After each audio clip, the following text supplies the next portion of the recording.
Are we shooting? Oh, crap. Okay. You go. All right. April 10th, 2026. EWA Fly Fishing Report brought to you by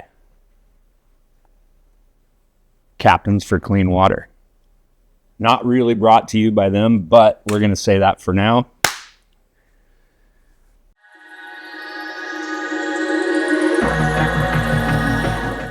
Here we go. All right, let's start with, it's that time of year where people like to use lead and weights. We've got a new split shot idea for you. It's not really a split shot. It's got a little thing on it and it's able to move up and down. This one only weighs about a pound. So should be good on most 12 weight fly rods that you're using for like Yakima, stuff like that. Yeah, kidding. Man, what do we start with? Oh, let's just start with this. My dad was up here, so we've got some fly tying videos coming that you should probably tune into here in the near future.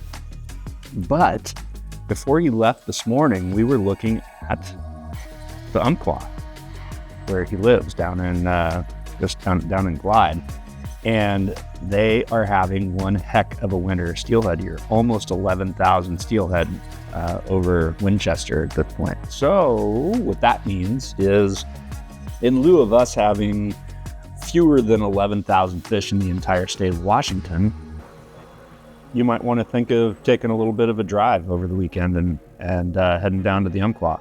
Except that it looks like it's supposed to start raining pretty hard down there pretty soon, so keep an eye on the weather.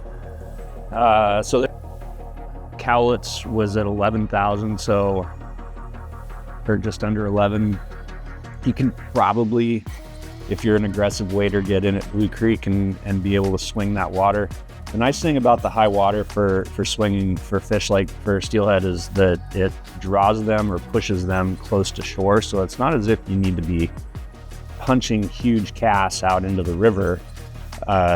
Actually, in many places, it's actually the opposite of that. It would be those fish are going to come inside of what is now a main current that's more broad across the entire watershed. So, yeah, maybe wading Blue Creek there wouldn't be a bad bet. Next is Puget Sound. It's that time of year. The sound is just, if you're not fishing it. You ever see the movie Big? In the boardroom, puts his hand up and the guy says, "I don't get it." Yeah, I just don't get it. That's just kind of where I am. Man, it's right here. You live here in Western Washington. There's a 12-month-a-year fishery with wild fish in it, and it's fishing terrific right now. So let's just figure out how to get you out there doing it. Just once. Just give it a shot, okay? If you're already doing it, same as before, every week, you're just going to see the bait fish get a little bigger. So increase the size of your flies. Speaking of which, let's just take a quick gander at what our good friend at Aquaflies sent us. What we got here? Invoice. Ooh, there's some heavy stuff. Oh yeah, look at that. Oh boy, look at all that stuff. Wow, perfect timing. Yeah, I believe those are steelhead flies. So for next winter, we're getting stocked up. Does not look as though we got our sound searchers yet, but we did get some of our other bait fish patterns that Mitch, who is absent today, had designed. So got a few new bait fish patterns to come check out. Come do that. Some other tie-in stuff. Okay, so next is trout. The weather's been fantastic.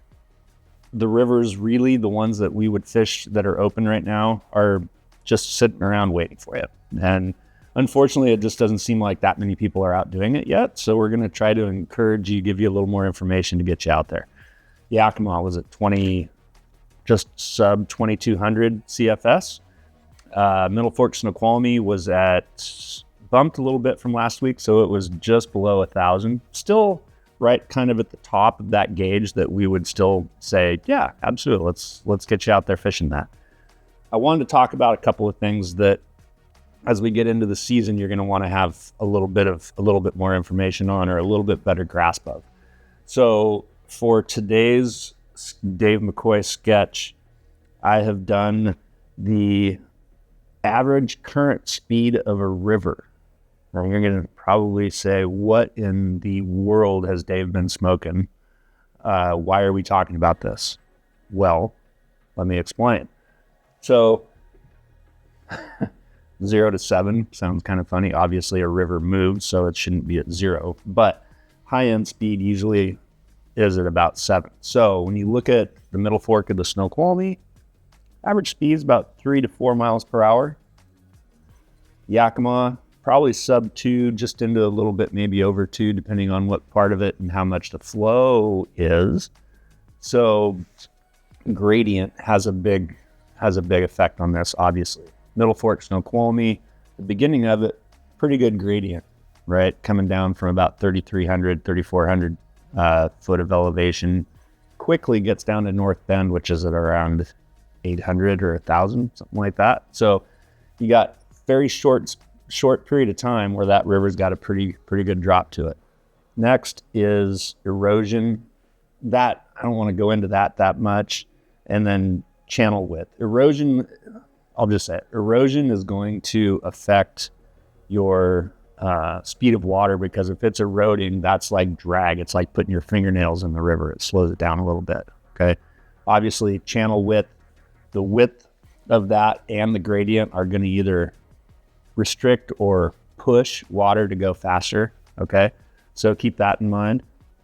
The reason that's such a big deal is because on the middle fork in particular, when you look at as we get into this season here, when you look at the daily gradient, where every day you'll see it has that very even flow up and down. If we just have sun, weather, the weather stays about the same, you're going to see it be fairly consistent. High point of the day, after the snow's been in the sun, you're going to see snow melt. You're going to see your CFS increase. At night, water temp is going to cool, or air temp's going to cool, which means you're going to lose that snow melt, and you're going to see your CFS go down, okay? Well, commensurate with that is going to be your water temp. Now, remember last time we were talking about insects and how the water temp is the measurement for when insects are going to come alive.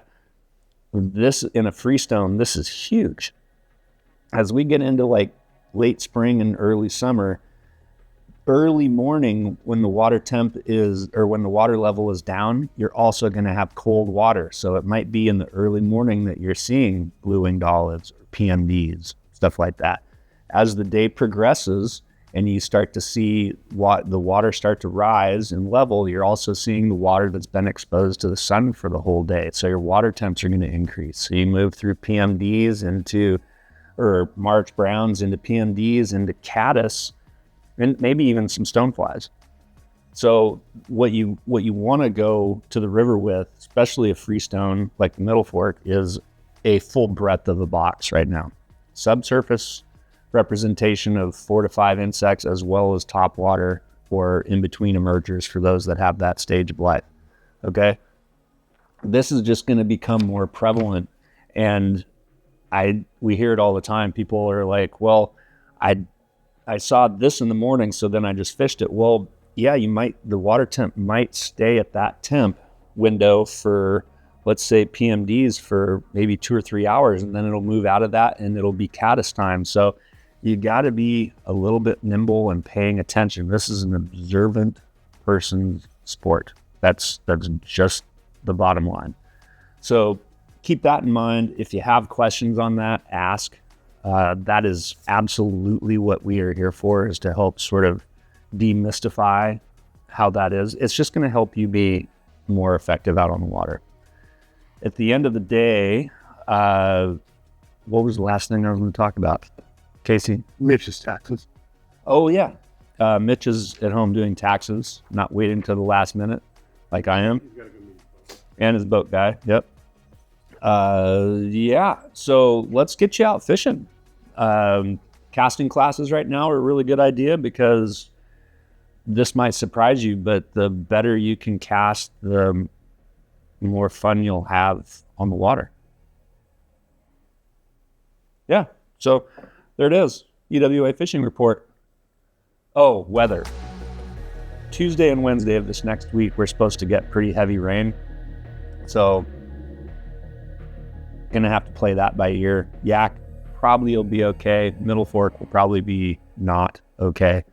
But between now and then, the weekend that's coming up, oh my goodness, we should probably figure out how to get you out on the water. You can drop your dogs and your kids off here for the weekend and we'll watch them, or Casey will. And if that helps free you up for a little bit of time on the water, we're happy to do it. All right. Have a good one. And thanks for tuning in. Remember, Emerald Water Anglers on YouTube, subscribe, and text, email. I don't know if I've mentioned this before, but our shop phone is an iPhone, so you could FaceTime us from the water if you really had questions that you needed answered, and we'd answer. So, all right, have a good one, everybody. See you.